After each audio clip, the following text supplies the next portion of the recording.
오늘 아침에는 시편 8편의 말씀을 함께 묵상하겠습니다. 시편 8편 우리에게 잘 알려져 있고 우리가 참 좋아하고 아름답게 묵상하는 시편입니다.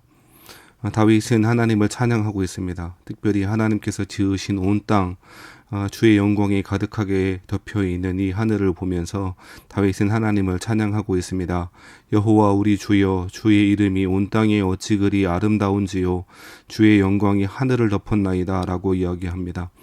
그러면서 그렇게 찬양하는 아름다우신 이 자연, 이 아름다우신 하나님의 창조 세계를 보며 찬양하는 그 이유에 대해서 2절에 이야기하기를, 주의 대적으로 말미암아 어린 아이들과 젖먹이들의 입으로 권능을 세우심이요 이는 원수들과 보복자들을 잠잠하게 하려 하심이니이다 라고 이야기하고 있습니다. 자연의 아름다움, 그 아름다운 것이 하나님을 찬양하는 그 이유일 뿐 아니라 하나님께서 이 땅 가운데 하나님의 섭리하심 때문에 찬양하고 있는 것이죠. 주의 대적으로 말미암아 어린 아이들과 젖먹이들의 입으로 권능을 세우신다고 이야기합니다.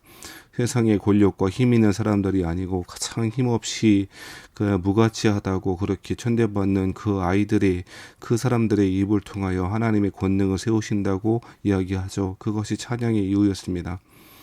그리하여서 원수들과 보복자들을 잠잠하게 하시는 그 하나님의 일하심을 관찰할 때에 다윗은 터져나오는 찬양을 경험했던 것이죠. 그러면서 다윗은 3절 말씀에 주의 손가락으로 만드신 주의 하늘과 주께서 베풀어 두신 달과 별들을 내가 보오니 라고 이야기합니다. 하나님께서 만드신 이 아름다운 창조 세계를 볼 때마다 찬양할 수밖에 없었던 것입니다. 다윗의 이 시선은 이제 사람에게로 향하고 있습니다.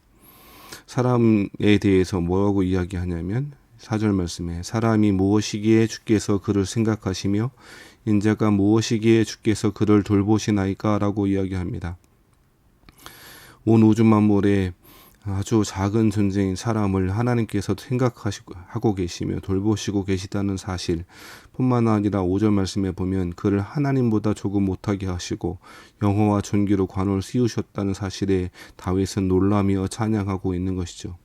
하나님은 하나님의 능력과 그 하나님의 신성으로 만물을 창조하셨죠. 그래서 만물 속에서, 이 우주 만물 속에서 하나님의 능력과 신성을 명확하게 볼 수가 있는 것입니다. 하나님은 자신을 우리에게 알려주시고 드러내 주시기 위하여 인간에게 2권의 책을 주셨다고 말하지 않습니까?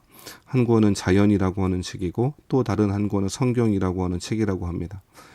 그래서 자연을 통해서 하나님의 존재를 깨달을 수 있게 되지요. 또한 그 성경을 통해서 하나님을 예배하고 찬양할 수 있게 되는 것이죠. 오늘 시편의 저자는 온 땅을 보고 경탄하며 그리고 자신의 형상으로 지음받은 그 사람, 심지어는 하나님보다 조금 못하게 하셨다라고 하는데요. 이것은 아마 하나님의 형상대로 지어졌다라고 하는 것을 염두에 두고 읽으시면 좋을 것 같습니다.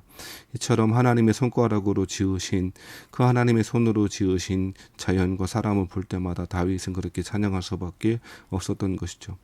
시편 8편을 읽을 때마다 이 자연과 이 사람에 대한 시각이 교정되어야 할 것입니다. 사람은 하나님의 형상대로 지음받은 사람인 것입니다. 존재인 것입니다. 그러므로 어떤 사람도 가치 없는 사람이 없습니다. 그 어떤 사람도 하나님보다 조금 못하게 창조되어진 사람입니다. 안타까운 것은 그 위대하게 창조되어진 이 사람이 죄로 말미암아 창조의 영광을 다 잃어버리게 되었다는 것이죠. 하나님께서 처음 사람을 지으셨을 때의 그 아름다움을 우리는 다시금 회복해야 할 것입니다. 그 창조의 회복, 그 인간의 인간됨의 회복이야말로 하나님의 권능 아래 있는 것이고, 그랬을 때 우리는 그 회복된 사람들을 보며 다시금 하나님을 높이고 찬양할 수가 있게 되겠죠. 사람이 하나님보다 조금 못하게 창조되었다라고 하는 거 굉장히 중요한 표현일 뿐 아니라 위대한 표현이라고 생각되어집니다. 과감하게 사람을 두고 그렇게 표현한다는 것을 오늘 주목해 봐야 될 것입니다. 사람을 그렇게 창조하셨을 뿐 아니라 하나님께서는 당신의 손으로 만드신 것을 사람에게 다스리게 하시고 만물을 그의 발 아래 두셨다라고 말하고 있습니다. 이것은 그저 권력관계를 말하는 표현이 아닐 것입니다. 주의 손으로 만드신 것을 다스리게 하셨다라고 하는 것은 창세기 1장 26절에 나와 있는 것 아닙니까?